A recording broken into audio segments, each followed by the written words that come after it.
Welcome back, everyone.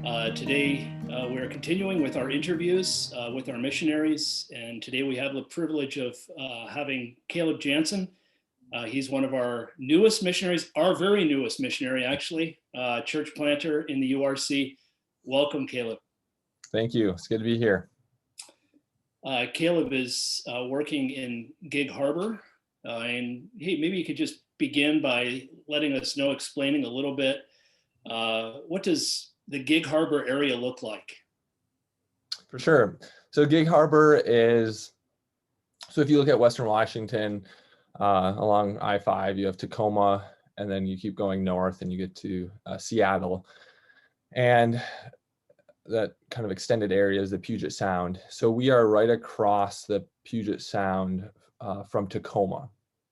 So we're on the peninsula going up Washington there. And Gig Harbor is a pretty small community. It's like the population proper is probably around 10 to 15,000. It's a little bit of a sprawling community because there's people that kind of live all the way, going up the peninsula. But the advantage of that is you get some of that small community feel where it's not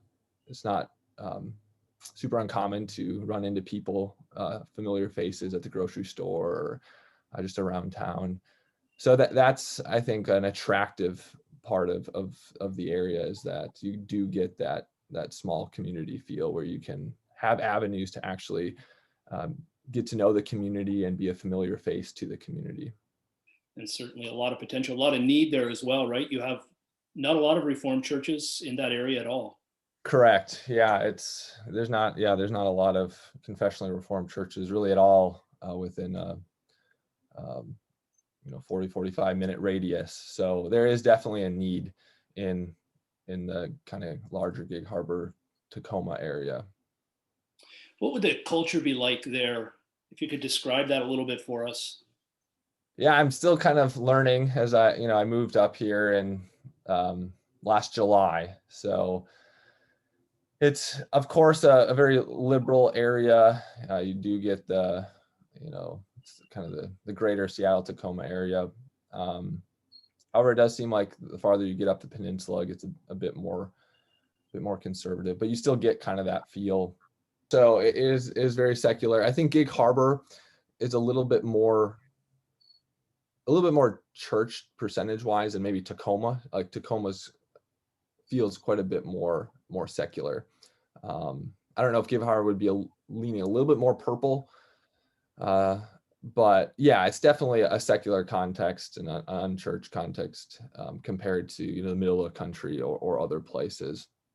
So there is a great need, I think, not just in terms of a Reformed church, but even just a church that preaches the gospel and is clear about our only comfort in life and in death. So yeah, there's obviously a lot of challenges that come with a context like that. You do feel a little alone as confessional Christians, but with that, there is a great need, and Lord willing, great potential. Now, you graduated from Westminster West last May, right? Correct. So you've been kind of in the saddle now for about almost a year, or 8 months, 9 months. Just tell us a little bit of your experience. I know coming in with COVID, it's kind of every church planter's nightmare a little bit because it's so hard to reach people. But what's it been like for you as you've begun to get your hands dirty? Yeah, no doubt this was not the easiest time to transition from seminary into the ministry in general, but especially as a church planter. So I came up here in July 1st. My wife and I moved to Gig Harbor. And then the Linden URC, which is our planting church, had called me to be the church planting exhorter. So basically I was filling the pulpit. They had been having services already at that point. So I was filling the pulpit and kind of doing the work of a church planter as I was undergoing my candidacy and ordination exams in the fall. And then in November, I was ordained and installed as a church planting pastor here in Gig Harbor. So it was a busy summer and fall, and it was a difficult situation to walk into. Our group, which I'm sure is not alone, but in this regard, but was divided over how to view COVID and various regulations that were or weren't followed in our gatherings. And so it was tough, I think, to walk in and into that situation, especially when you're already working with a small a core group that's not huge. So it presented, I think, many challenges, and in some ways, I think I don't really feel like my work as a church planner has fully begun, just because so much of where we're at has been closed down, since I've gotten here, or if it has been open, it's been quite limited. And and just in terms of avenues for fellowship and outreach, it's been very difficult to pursue any of those options. So I think my main goal has just been to try to keep the group that we have together and kind of keep the boat moving, as it were. And hopefully in the coming months, we can begin to kind of start pushing forward, and in terms of actually doing, church planting and outreach, and trying to build some more momentum going forward. But no doubt it's been a unique year for sure. Well, that's something that's true for all of our church planters. Even for the guys that have been in it 20 years, they said, this year has presented the most interesting challenges. Technologically, they've had to get updated, but so many different ways. It's frustrating when you can't meet new people, and that's part of your job description, right? Right. Yeah. Any ideas that you have going forward if things open up this summer? What is some of the things that you're at least thinking about talking about with your guys in your core group?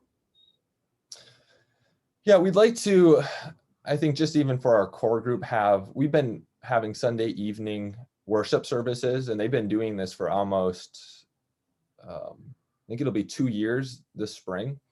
So they were doing it for almost a year before I got here. So we've been doing that Sunday evenings, and that's really been our only other formal gathering or fellowship as a core group. So I'd like to begin something else, whether that be a men's study or men's fellowship, or some sort of gathering for the church, or even smaller group gatherings. I think most of the people are wanting that, desiring that, and it's just been hard with various COVID related issues to begin something formal like that. And I also it would be nice to just start thinking more about how I can even personally get involved more in the community. As I mentioned, it is a smaller community, and so I've been, and a lot of things have been shut down or haven't really been open for very long. And so just thinking about ways in which I can just personally become more known to the community, and hopefully create relationships with people who don't come from a Reformed background, even unbelievers, to try to try to get them into the church. We initially there was some discussion about possibly at the end of the year beginning some sort of catechism study or service attached to our Sunday evening service. So whether it be an actual sort of 30-minute, 40-minute time together where we discuss one of our confessions. We may be holding back on that just because of things kind of have slowed during this COVID time. But I think the main priority is just avenues for fellowship and outreach once things begin to open up a bit more. Yeah. Well, the interesting thing is a lot of our guys, they coach, or, they play sports, and kind of all of those natural avenues to get to know people have been kind of shut down. So yeah, we just need to pray that the Lord allows things to open up again, and that all of us would be able to get back into our communities in a more meaningful way. Mm-hmm. Tell us about your family. You're married. Your wife's name is Mackenzie. Just tell us a little bit about your personal life. We'd love to hear that. Yeah, my wife's name is Mackenzie. We've been married for 4.5 years, and she is a middle school English teacher. Um, uh, Joyous job indeed.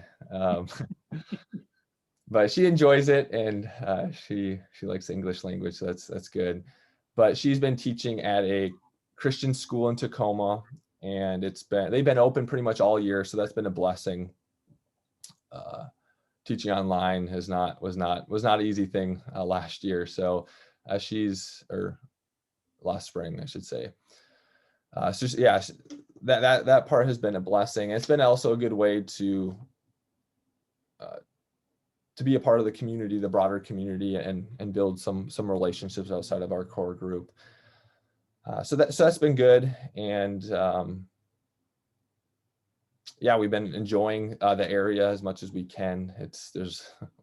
Western Washington has a lot to offer in terms of outdoor recreation and hiking and things like that. So as much as we've been able to, we've been enjoying that.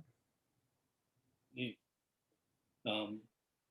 there one person you can, I know you've had opportunity to reach different people, but is there one particular person you could tell us about that you've had opportunity to share the gospel with, or see change through the gospel? There is. So this was a year and a half ago. So I think it was the fall of 2019. I came up to Gig Harbor to do pulpit supply before I was up here full time. I was still in seminary, and God's providence, on the plane ride from San Diego to Seattle, I sat next to a young man, a college student, who he grew up Baptist, kind of broader evangelicalism, and we just struck up a conversation and told him a little bit about what I was going to do and the Reformed Church, and it was very obviously new to him. And he actually came to church then that next night. And then when I moved up here last summer, I reconnected with him and began meeting with him weekly. And it's been really encouraging to see the Lord's work in his life. We've been just kind of, he comes usually with a dozen questions about various things, and walking through our faith and the doctrines that we confess and how they are rooted in Scripture. And he's just been soaking it up. He comes usually with a couple visitors. He's not uncommon for him to pick up some neighborhood kids in high school, and they'll come to church with him. And I remember one scene where after church he was holding up our bulletin and explaining, this is where God speaks, this is where we respond, and so that's been very encouraging. I think it's given a lot of life to our group, having a young guy just being excited and zealous about what we're trying to do in terms of planting a reformed church, and has been a good reminder, I think, in the midst of so much conflict over COVID-related issues, which are not at the heart of what we're trying to do in terms of building God's kingdom. And so I think seeing that zealousness has been a good reminder for us all of what we're actually trying to do. It's like an injection, right, of energy into the congregation or the core group. Something that, is exciting to see when people are inviting people to church. That to me has always been such a great sign. It means that they're very excited about what they're learning. Mm-hmm. What is his name? Will. Well, very good. Yes. Well, thank you so much, Caleb, for being on with us today. We really pray that the Lord blesses you in your work, and that you're able to really get going as things open up. We pray this spring and summer that would happen everywhere, but especially for you. So thank you. All right. God's blessings. Take care. Thank you.